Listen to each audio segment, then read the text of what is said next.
you and a warm welcome to you from a very noisy Riley in the Leaves and myself here and all of us at Powerscourt with Kilbride.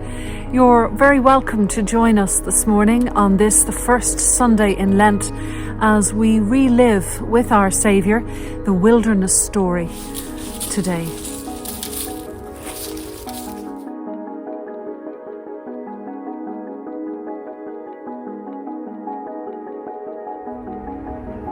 But first, as we recognise the presence of Christ with us wherever we may be today, we come to Him in prayer.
Then Jesus was led by the Spirit into the wilderness to be tempted by the devil. He fasted for 40 days and 40 nights, and afterwards he was famished.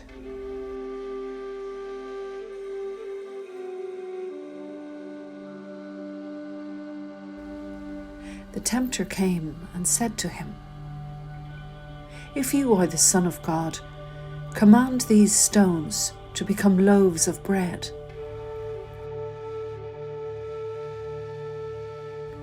But he answered, "It is written, 'One does not live by bread alone, but by every word that comes from the mouth of God.'"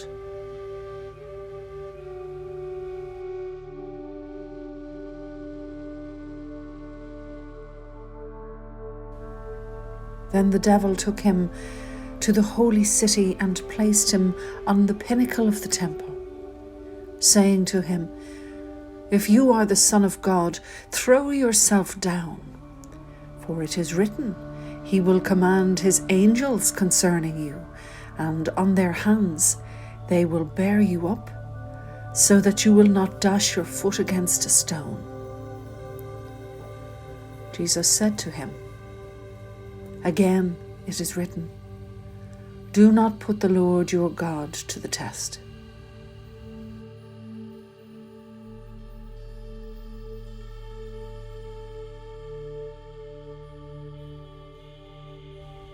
Again the devil took him to a very high mountain and showed him all the kingdoms of the world and their splendor. And he said to him, "All these I will give you, if you will fall down and worship me."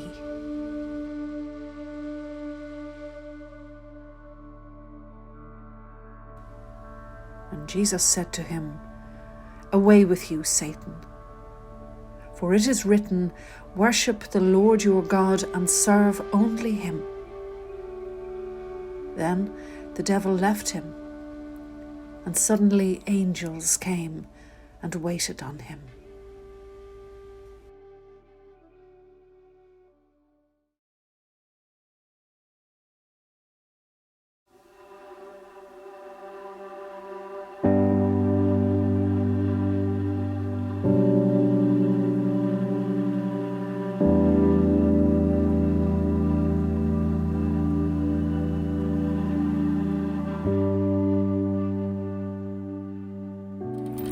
I think it might be fair to say that none of us here on this island have any real understanding of the extent of suffering that is taking place at the moment in the likes of Syria and Turkey, and indeed in the Ukraine. But we do share in a human experience, I suppose it is fair to say. As human beings, we know suffering to a certain extent, and so up within us arises a certain amount of compassion and a willingness to help in whatever way we can. But there is one who knows the deep extent of their suffering, and that is our Saviour, Jesus Christ, because he, before he did anything else, was led to be tempted into the wilderness after that glorious baptism. After the heavens were opened, the Spirit descended, and a voice of God was heard. The first point of business for Jesus, led by the Spirit, is to undergo a wilderness experience. I wanted to have a little look at that experience with you today, and for us to try and see how it might speak into our understanding and our lives this day. What might the message be to us from God this morning?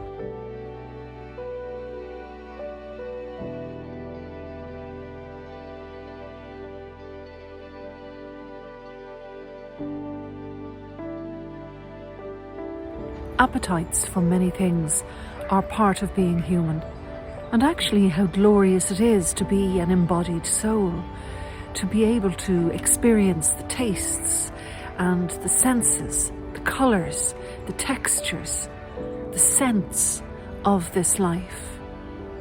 But there is also within us the susceptibility to become reliant on some of these, to overindulge in one or two of these, whatever they might be. And the thing about this is that all of a sudden to us, they become a comfort or a crutch, a reliance, something that we rely upon. And in doing this, they take us from God, or we remove ourselves, should I say, from a dependence on God.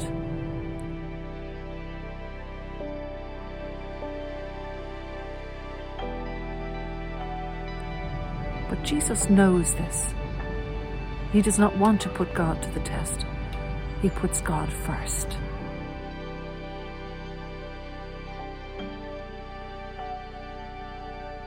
I remember a training rector once saying to me, don't think for 1 minute just because you're working for God that you will be protected from everything.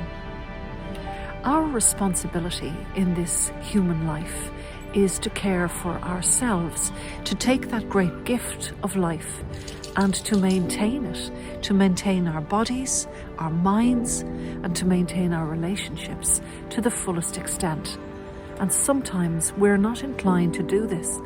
We're inclined to think that God will swoop in and save us from everything, when in actual fact, the responsibility for this is certainly placed upon us, as well as the care of God.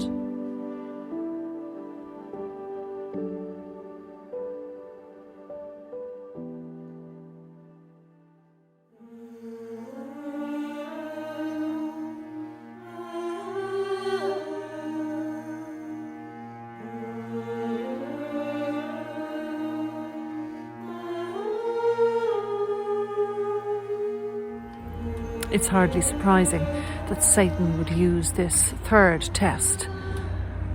After all, it was part of his own downfall. Glory, pomp, power, control. These are all very masterly, worldly things that can pull us away from the still, small, steady voice of God that is calling us back on track again and calling us closer to Him. In a world where everything is at our fingertips, in a world where power, surprisingly, even these days when we get a glimpse of peace, suddenly it's broken again by this need for control and power, and really, we haven't been aware of this as acutely as now when we look at our world today.